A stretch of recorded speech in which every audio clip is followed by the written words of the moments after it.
Dobbs. Good evening and welcome to this week's edition of Managing. I'm Jan Hopkins, in for Lou Dobbs. Tonight, a machine shop tearing down divisive walls. A small New York company has redesigned its shop floor, building small, self-contained manufacturing teams. Bayside Precision Gearheads, a fast, flexible system turning out a higher quality product. That's tonight on Managing. Please stay with us.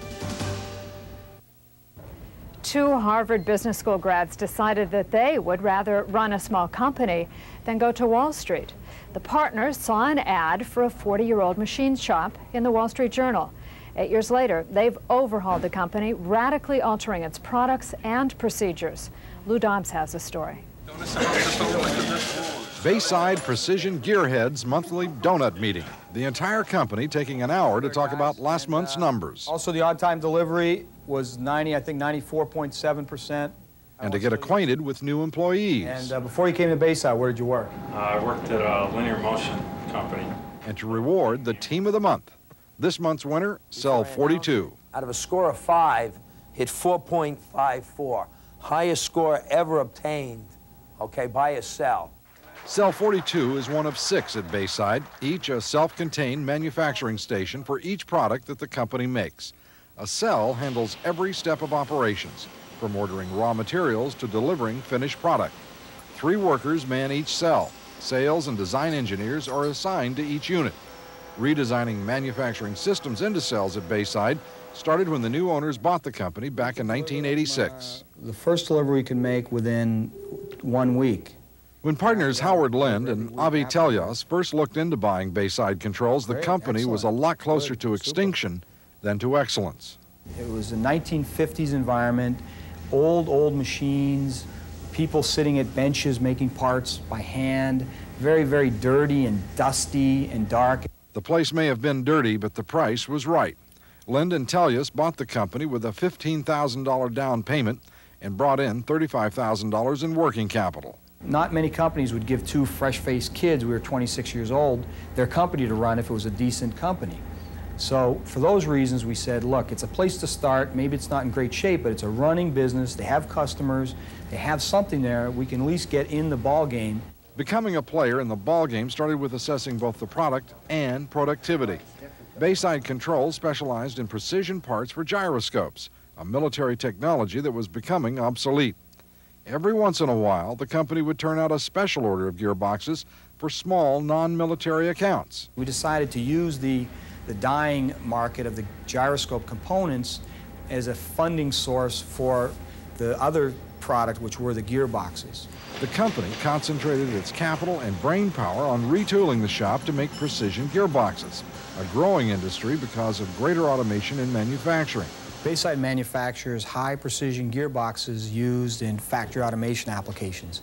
They're used everywhere from helping automatically bag candies in a candy plant to helping automatically assemble cars in an automotive plant. Gearboxes are attached to the heads of motors, reducing the speed of the motor and increasing the force or torque. New product lines forced the company to invest in new equipment. In the beginning, I remember we had something we called our BOLD plan, which was to invest about $1 million in equipment and create these cells.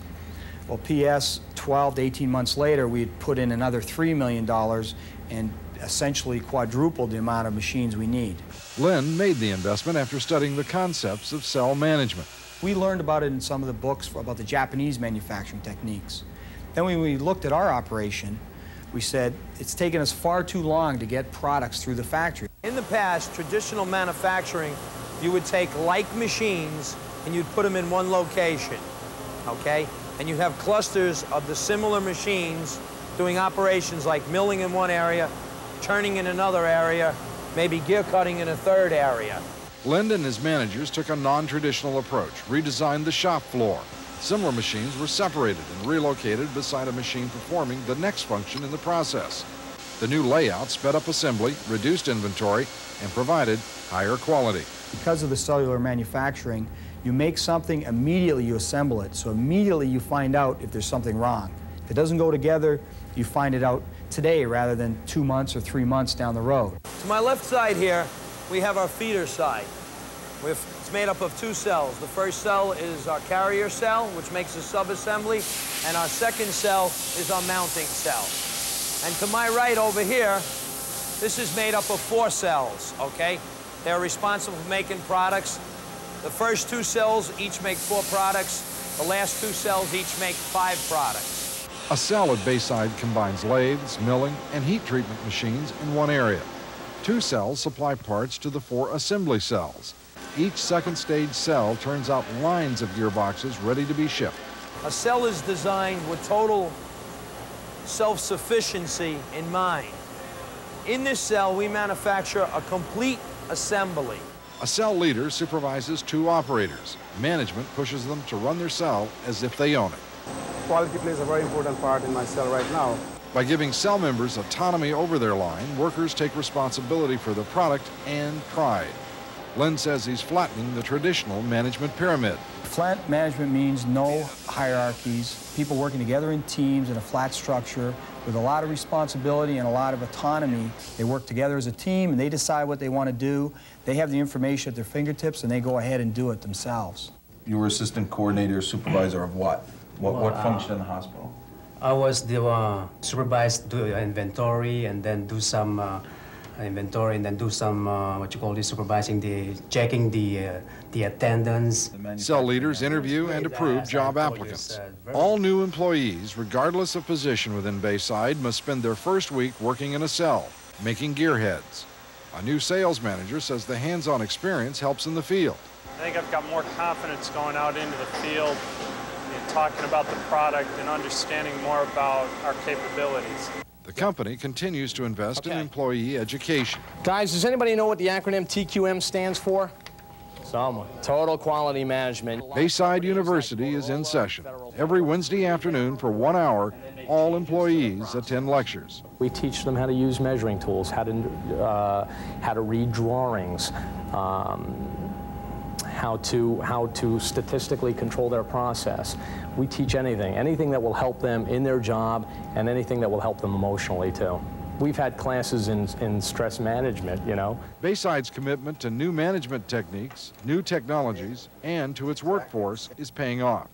When the partners bought the company in 1986, annual sales barely exceeded $250,000. Sales estimates for this year should top $11 million. Lynn's manufacturing model came from a Japanese idea, but his translation of the management concept is strictly homegrown. We felt that with today's technology and really with the kind of people you have here, the entrepreneurial spirit and the hard-working type of workforce you have here, correctly managed can beat any country in the world.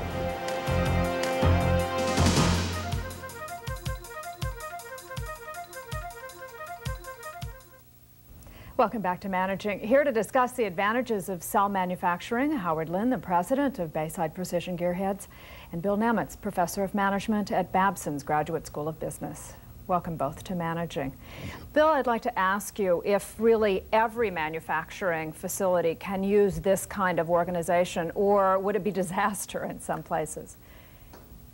I think it depends largely on whether the product line and the product mix that you're trying to produce lends itself to this approach.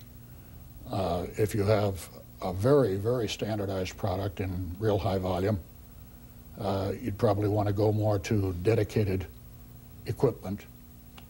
The way more traditional kind of manufacturing. The way Ford or General Motors might machine engine blocks, for example. Right. On the other hand, if you have a lot of variety and very low volume of any given thing, you might find yourself best back in the old job shop arrangement.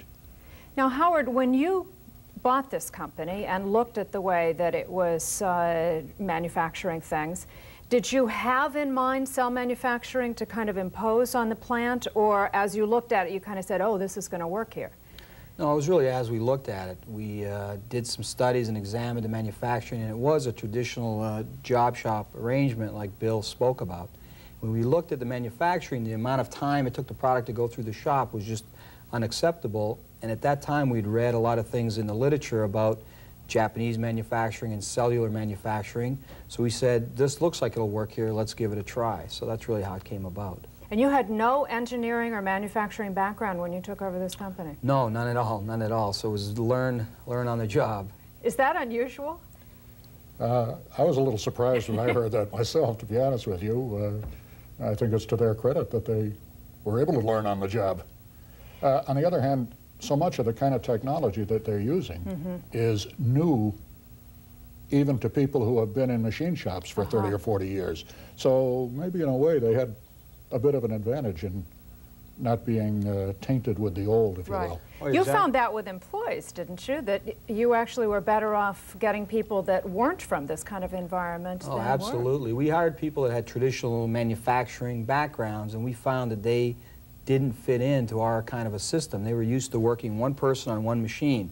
So the concept of working in a team, in a cell, was foreign to them, and they resisted it, and eventually we parted ways. So we were most successful hiring people with no experience and training them in our own methods and our own ways. And you went from being a union shop to a non-union shop, is that right? Yes, that's correct.